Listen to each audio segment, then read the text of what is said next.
Good to see you again. Welcome.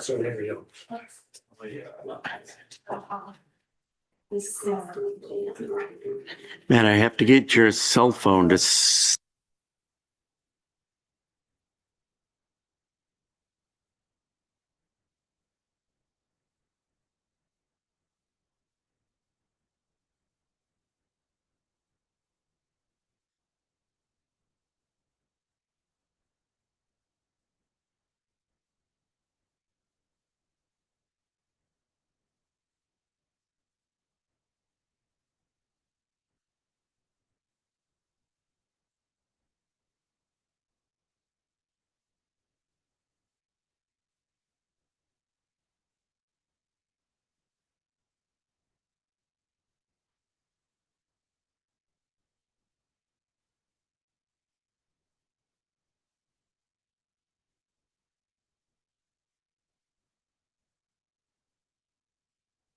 First Lady. Yeah. Did you hear that?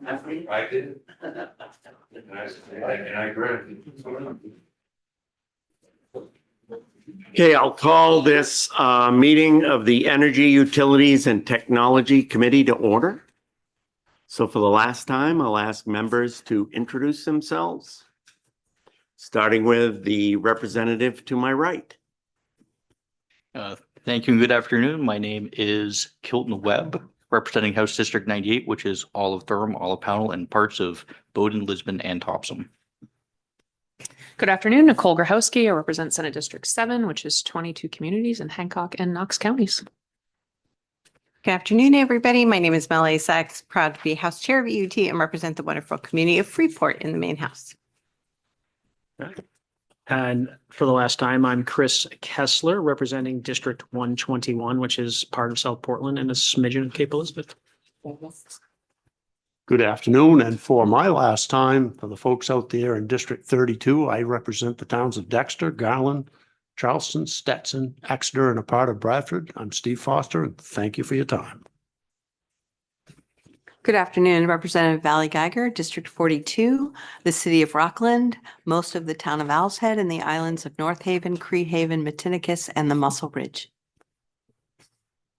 Good afternoon, everybody, and for what I hope is not my last time. I am Matthew McIntyre, proudly serving the good constituents of House District 18, which comprises Lowell, Burlington, Greenbush, Pastumkeg, Clifton, Amherst, Aurora, Osborne, Great Pond, Dedham, Eastbrook, Maryville, Otis, Bennington, Blois, Cherryfield, and 32 unorganized territories. You have to name all 32. I'm working. Good afternoon. My name is Jerry Runte, and I represent parts of the towns of York and Wells, as well as the town of Ogunquit. And I'm Mark Lawrence, the Senate Chair of the committee. I represent Southern York County. The district is made of South Berwick, Elliott, Kittery, York, and Ogunquit. And this is a public hearing of the Joint Standing Committee on Energy, Utilities, and Technology for the purposes of considering the nomination by the governor of Mr. Carlos Barrio Nuevo. Did I get it? Not bad? Okay, Barrio Nuevo of Georgetown for reappointment to the Maine Connectivity Authority. Under the law and the rules of the legislature, this committee is required to hold this public hearing and to recommend confirmation or denial of the nominee by a majority vote of the committee members present and voting. As chairs of the committee, we will then send written notice of the committee's recommendation to the President of the Senate. The committee will hear testimony from and have an opportunity to question the governor or her representative, the nominee, and other persons present who wish to speak for or against the nomination. Persons testifying at the public hearing today are advised that the hearing is live streamed and may be seen and heard by persons watching online, and that the recording of the meeting will be archived. Pursuant to Title III, Section 157 of the Maine statutes, which requires that there be an affirmative motion to recommend confirmation of the nominee, the chair recognizes the House Chair of the committee, Representative Melanie Sachs, for the purposes of making such a motion. Thank you, Mr. Chair. I move that the Joint Standing Committee on Energy, Utilities, and Technology recommend confirmation of Mr. Carlos Barrenuevo of Georgetown for reappointment to the Maine Connectivity Authority. And a reminder to everybody that there is a copy of the statutory requirements for this position that's available at the rostrum. The chair now recognizes the representative of the governor for the purposes of making a statement concerning this nomination. Thank you. Good afternoon, Senator Lawrence, Representative Sachs, distinguished members of the Energy, Utilities, and Technology Committee. My name is Joe Bushey, and I'm happy to be here on behalf of the governor for your last committee meeting to introduce Carlos Barrionuevo of Georgetown for reappointment to the Maine Connectivity Authority. Carlos is a graduate of the University of Chicago and the University of Rochester's Simon School of Business Administration with an MBA in Finance and Corporate Accounting. Since receiving his MBA, he's had a long and varied business career that has served him well on the authority and include roles as the Senior Director of Business Development for NPR, the Principal of Media and Technology firm Ovio Solutions, and Senior Director of Palisades Media Ventures, where he was responsible for developing media partnerships and digital video distribution strategies. Currently, he is the owner of Robin Hood Free Meeting House, an historic event center in Midcoast, Maine, and the director of Public Media Company, a nonprofit consulting company dedicated to improving public media. He also is the managing member of the Georgetown Broadband LLC, which is building a community-funded fiber-to-home network to connect Georgetown with fiber service. His extensive business experience and work with his community's broadband project has made him a valuable member of the Connectivity Authority since his initial appointment. And on behalf of Governor Mills, I urge you to support his nominations. If you have any questions, I would be happy to try to answer them. Thank you. Are there questions from the committee for Mr. Bushey? Seeing none, thank you. Thank you. The chair now recognizes Mr. Carlos Barrionuevo for the purposes of making a statement concerning this nomination. Thank you. Thank you, Senator Lawrence, Representative Sachs, and members of the Joint Standing Committee on Energy, Utilities, and Technology. My name is, we just mentioned, is Carlos Barrionuevo. I am from the town of Georgetown, and I'm here to discuss my nomination to the Maine Connectivity Authority Board as the member representing communities. I'm truly honored to have this opportunity to continue to serve the state of Maine as a member of the Maine Connectivity Authority. 5 years ago, the MCA was established. Its creation was built on thousands of hours put in over a decade by many, many unpaid volunteers across all the communities of Maine and local officials to secure high-speed broadband for their communities. Long before the MCA, local leaders recognized that broadband is essential for the health and survival of communities, large, small, and very small, all across Maine. And I was one of those volunteers working since moving to Maine in 2015 to bring broadband to my little corner of Maine in Georgetown. At that time, we explored every funding model. We involved ourselves in numerous conversations with broadband leaders on the future of community broadband across the state. We submitted testimony before the legislature and this committee. It is hard to fully express how honored I felt when I was asked 5 years ago to serve on the inaugural board and to help put into action what all those volunteers had only dreamed of. A broad set of funded programs, policies, and focus expertise to put Maine not just on par, but ahead of other states in its commitment to a digital future for all. I passionately still believe broadband can improve our communities and create opportunities for Maine to thrive. All my decades of professional experience in strategic planning, developing new businesses, I have again and again shown me the ability of technology to enrich people's lives in new and many times really unexpected ways. Now more than ever, communities need to stay connected to each other and to the world to foster understanding, to enable opportunity. Since coming to Maine, I've truly learned the meaning of community involvement. And as a small business owner, the ever-increasing challenges and importance of our community entrepreneurs. With the successful launch, I'm happy to say we are actually in operation and have been for several years of Georgetown's broadband network. I've seen at a deeply personal level how that access has helped individuals and strengthened our community. School children can study from home. Summer people have become semi-full-time, enriching our communities with their presence. The next generation is now working from their parents' houses, extending their visits longer and longer. Residents are staying involved in the dark of winter by participating in select board meetings online. and neighbors are finding more opportunities to work while living where they love. We've made tremendous progress since the MCA was created, but there's still much work to be done to ensure we leverage the infrastructure we built to strengthen the communities all over the state and to guarantee every Mainer has access to and the skills to participate in an ever-connected world. I remain passionate about reaching this ideal and welcome the opportunity to continue to serve all the Mainers on the MCA board. Thank you again for this opportunity. That's my statement. From the committee or the nominee? Representative McIntyre? Thank you, Mr. Chair. Thank you, Mr. Barrio Nuevos, for being here. I'm going to reflect quickly on just one topic that the individual that nominated you from the governor's office, something drew my attention. As the current director of the Public Media Company, a nonprofit, it states that you are dedicated to improving public media.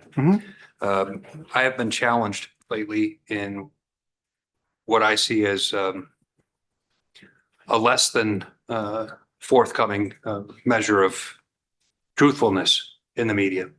And so as you indicate, or it indicates here that you're dedicated to improving public media, what would be some of your thoughts on things that you could do in terms of putting out more accurate and truthful information for the public? I think one of the. I'll just actually hold there. So questions are related to the Maine Connectivity Authority, not related to any other job that he holds. So I would suggest if you have a question like that, I'm sure he'd be happy to discuss it. If I need to do it offline, Yeah, do it. And, Fair enough. but I think it's more appropriate. You're talking about NPR and those types of things. I will and- accept that redirect. Yep. Thank you. Okay, thank you. Are there questions specifically about this nominee's qualifications for this position and his role in this position? I do have one question. So we're approaching, I take it, getting our goal of close as we can to 100% connectivity in Maine. Assuming we reach that, what do you see as the next challenge for the Maine Connectivity Authority? So we're reaching our goal of 100% connectivity and having everyone has access to a broadband service that meets the threshold. But access is much more than that. It continues to be affordability. It continues to be making sure people have the tools and understanding and ability to actually use the services and the infrastructure we're talking about. There is a lot to be done with MooseNet, which is the middle mile infrastructure, which has enormous potential to, again, interact with many different priorities from economic development to workforce development. So, and possibly not housing, but what I see is the next opportunity, and actually I talked about this when I was here 5 years ago, is we are moving beyond poles on wires. We're moving into leveraging the infrastructure, which we have built, and making sure that everyone can use it. So I think that is the work that is coming, and it's very exciting work to be done. So on the subject of quality, I think quality of connection is what you're getting to. And one of my concerns has always been a divide in Maine between parts of Maine that have high quality connection and parts of Maine that don't have high quality. And a lot of those tend to be rural areas that don't have as high quality connection. How do you see the Maine Connectivity Authority working towards improving that connection? Well, we're working toward connecting them using all the federal funds and the BEAD money we have. We've also got possible opportunities with non-deployment. I think we've been incredibly creative in how we're using that money. I think that the more that we can provide high quality fiber connections where we can, we have prioritized that. There is some conversation about what we can do with self-service as well. So continue to make sure that especially parts of rural Maine, which could benefit incredibly from that sort of infrastructure, I've actually seen personally what happens when we go from copper to fiber in Georgetown. That is the priority. We need to find creative ways to do that once the federal money is not there. But I think that is what we're here for, and we can continue to convene resources to make that happen. Good. Are there any follow-up questions? Representative Kessler? Yeah, thank you very much. So Representative McIntyre's question about public media did trigger a curiosity This committee before has had to deal with local access TV, franchise fees. Yeah, we to had bring great it up. times with that. And I was wondering, in the context of municipalities receiving less funding for their local access TV, do you see your work on the Maine Connectivity Authority touching that in terms of, or what do you see the role could be in maybe transitioning from the old to new, or what your thoughts are on that? I'm not sure if you're stepping outside of the Maine Connectivity Authority, but I'll let you I will try to say that answer that within. I will say one thing, and I'll say, so I'll say two things. One thing is, it is not something that the MCA has been taken on or is involved with franchise fees and other things. I will say that connectivity opens opportunities for people to connect and communicate differently in their communities. And I brought up the example of doing Zoom meetings on, being able to have people in a community be able to participate in different ways through Zoom meetings and other things, other ways that are enabled by technology, both not enabled by technology, but also hopefully supported by skills. So that type of work is work that we're interested in. So, but there's nothing specific that's not part of MCA's work as franchise fees or that evolution. Any other questions from the committee for this nominee? So if I could leave you with one thought, as this is my final confirmation, I think the ability to improve the technology, especially in rural areas, is really where I would suggest the Maine Connectivity Authority focus on, because that is key to democracy, that's key to socialization, that's key to people keeping older people active, alive, involved in their community. So if I could suggest anything to you, is that focus to the underserved part of Maine is what I see as the ongoing priority of the Maine Connectivity Authority. So that's just my comment. Thank you. I share your sentiments. Yep. So Thank you. thank you. Any other questions for the nominee? What's that? You can make a comment, sure, if you want. Thank you, Mr. Chair. I respectfully appreciate your previous redirect, and piggybacking on what you just said about new technologies. I've had a previous conversation with Mr. Butcher, right, MCA, Mr. Butcher. And so I would also encourage you to explore new technologies, referring back to your comments about the MooseNet middle mile. I would encourage you to at least explore the notion of mesh systems for some of those gaps in the rural environment. Although the topography of Maine is quite interesting and challenging at times, at least consider it. Take a look at mesh technology, self-healing, and that would be my final thoughts to offer. I'll frame that as a question. Have you guys begun to look at those issues? We have from the very beginning, we have done many different tests on different technologies are out there. We did a couple tests around cell and other fixed wireless early on. We are looking at, doing more around cellular. So we continue to be as creative as we can. And we would like to be creative about using all technologies, because it's not a one size fits all solution, period, in Maine. It never has been. It wasn't on community development. It wasn't on the way we've done it. We have to be creative. We have to leverage everything we have, and we certainly have to leverage what funds we have. So. Rente? Thank you, Mr. Chair. This is really speculative. If you go too far, I'll stop. I won't go too far off here. I mean, for decades, people have talked about the impending convergence of energy and telecommunications. Wow. Right. And yes, there's been big changes, and yes, there's been implementation of pieces of this in terms of how the utilities work their networks and what their internal communication systems are. Sometimes that hasn't gone real well. And I was just wondering if the MCA, when you talk about leveraging, to what extent has anyone maybe given some thought to how might the authority leverage what it's got vis-a-vis what the utilities may or may not be thinking in terms of enhanced telecommunications as a way to better control and operate their systems? We have not been directly involved in that conversation, but when we talk about leveraging, those are the type of partnerships we want to continue to build.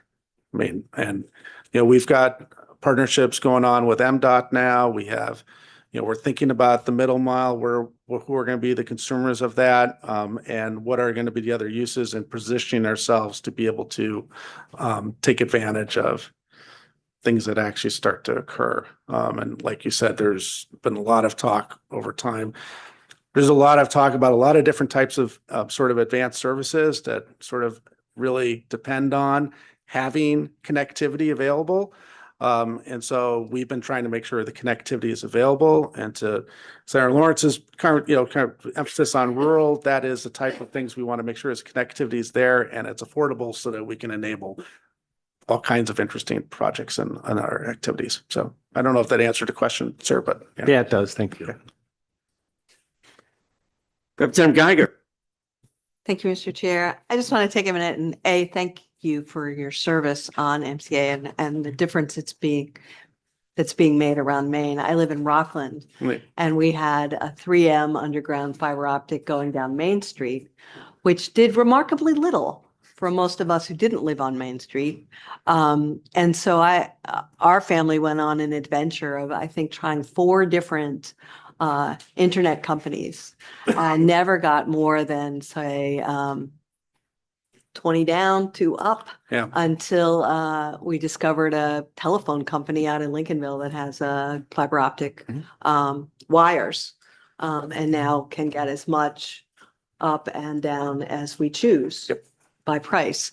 Where do you see the ability to ensure that everybody has enough of the upload that allows them to work remotely?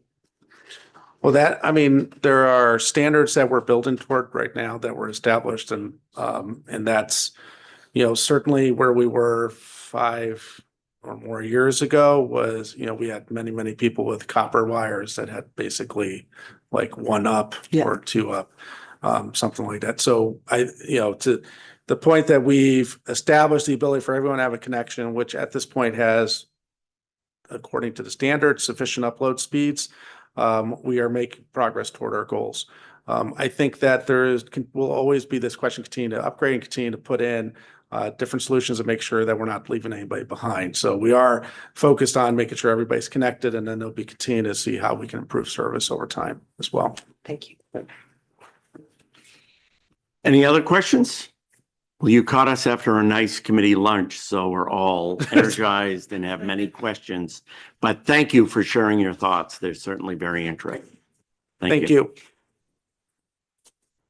Okay, the chair will now take comments from persons attending the hearing who wish to speak for or against the nomination. Anyone who has a written statement but who does not wish to speak should have submitted the statement to the committee clerk prior to today's hearing.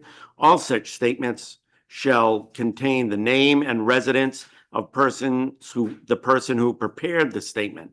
A copy of each written statement presented to this committee at this hearing will be made available to the nominee prior to the committee's vote, and the nominee will have an opportunity to respond to the written comment. Those who wish to speak should observe the following. Please sign in at the sign-in sheet. Please speak from the rostrum, state your name, place of residence prior to presenting your testimony. Persons participating electronically will be called upon by the chairs, at which time they will be promoted to panelist status in Zoom and can be seen and heard. Only comments concerning the suitability of this particular nominee for this particular position will be considered in order. All other comments will be considered out of order. Please remain at the podium after you complete your statements so that members of the committee may have an opportunity to ask questions. I will recognize first people who wish to speak in favor of the nomination. Is there anybody present who wishes to speak in favor of the nomination? Is there anybody present who wishes to speak against the nomination? Is there anyone present who wishes to speak neither for nor against the nomination? I'll ask the committee clerk if we have anybody online. Okay, having nobody online, I will consider that all public comments having been taken by the committee will now proceed as follows. We'll review any written comments that have been submitted on this nomination that have been received by the committee, and then we will vote on the nomination and report that vote to the President of the Senate. The hearing of the Joint Standing Committee on Utilities for Mr. Carlos Barrionuevo of Georgetown for reappointment to the Maine Connectivity Authority is closed.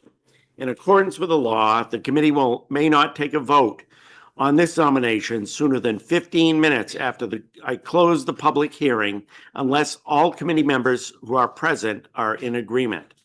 At this time, I'll inquire if anybody on the committee objects to us proceeding immediately to the vote. Seeing no objections, we'll proceed immediately to the vote. The pending question before the committee is that the Joint Standing Committee on Energy, Utilities, and Technology recommend to the Senate of the 132nd Maine Legislature that the nomination of Mr. Carlos Barrionuevo of Georgetown for reappointment to the Maine Connectivity Authority be confirmed. In accordance with Chapter MRSA, Chapter 6, Section 157, and with the joint rules of the 132nd Legislature, the vote will be taken by the yeas and nays. A vote of yes will be in favor of the recommending confirmation. A vote of no will be against recommending the confirmation. Is this committee ready for the question? The committee clerk will call the roll. Beginning with Representative Runte. Yes. Representative Runte votes yes. Representative McIntyre. Yes. Representative McIntyre votes yes. Representative Geiger. Yes. Representative Geiger votes yes. Representative Foster. Yes. Representative Foster votes yes. Representative Kessler. Yes. Representative Kessler votes yes. Representative Sachs. Yes. Representative Sachs votes yes. Senator Lawrence. Yes. Senator Lawrence votes yes. Senator Grohaski. Yes. Senator Grohaski votes yes. Senator Harrington is absent. Representative Warren and Paul are absent. Representative Webb. Yes. Representative Webb votes yes, and Representative Wadsworth is absent. So 9 in favor, 4 absent. 9 members having voted it in favor and no members having voted against, and 5 members being absent. It is the vote of the Joint Standing Committee Thank you. It is the vote of the Joint Standing Committee on Energy, Utilities, and Technology that the nomination, of Mr. Carlos Barrionuevo of Georgetown for reappointment to the Maine Connectivity Authority be confirmed. Congratulations. I'm anxious to hear